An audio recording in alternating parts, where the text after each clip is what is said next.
I'm going to do a quick review of these Daniel Defense clone slash fake copy Chinese made iron sights for your AR-15.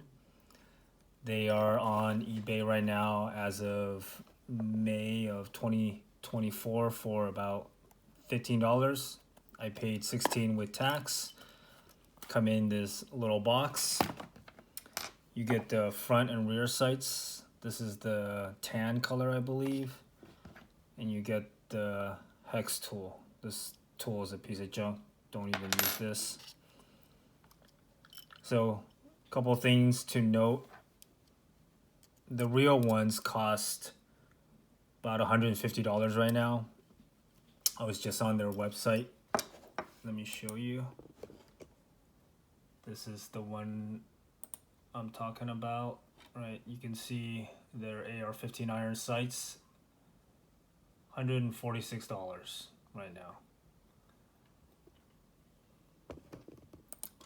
On eBay, you can see a bunch of clones, $15, $15, they're all pretty much the same. So, is it worth buying?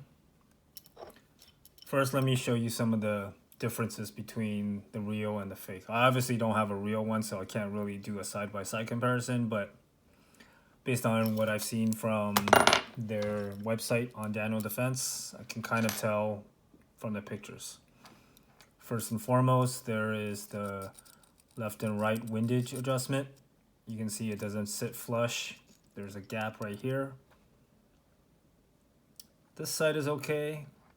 This part is a little thin, and this part is really thin. In fact, when I got it, there was a little bend to it, so I used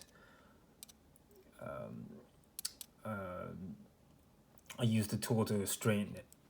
You get the flip, you get the peep, and flip it for the other bigger aperture.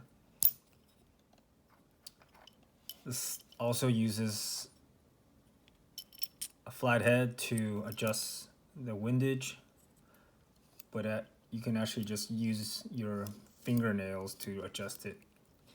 And since it doesn't sit very well, there's a little stop here that you should feel when you get to a spot, but it's kind of loose. Doesn't really feel very solid. The other knock is that this comes in hex versus the real one uses a flathead, which is much better when you're in the field.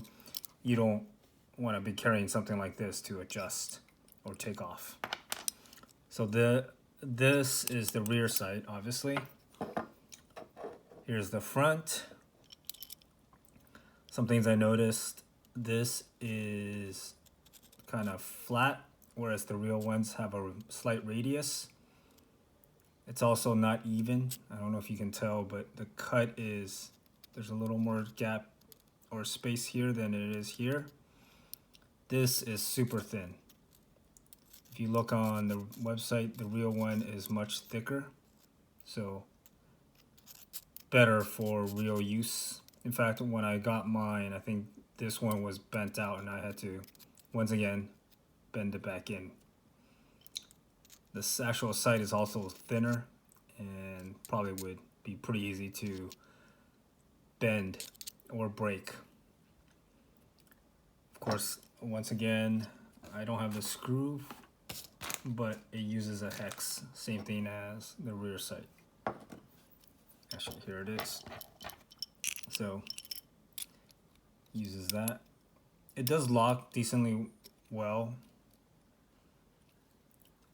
But I think the main knock is that for some reason they just decided to use very little material here for no reason. It doesn't really save anything. Same thing with this. They could have used a little thicker material. I think it might have been a little bit better. In general, that's about it. Is it worth it? For $15, why not? If you just go to the range, you're doing some training, no big deal. I wouldn't take these and say they're gonna last if you really are training hard, because I can see these easily getting bent or destroyed when they're on your rifle.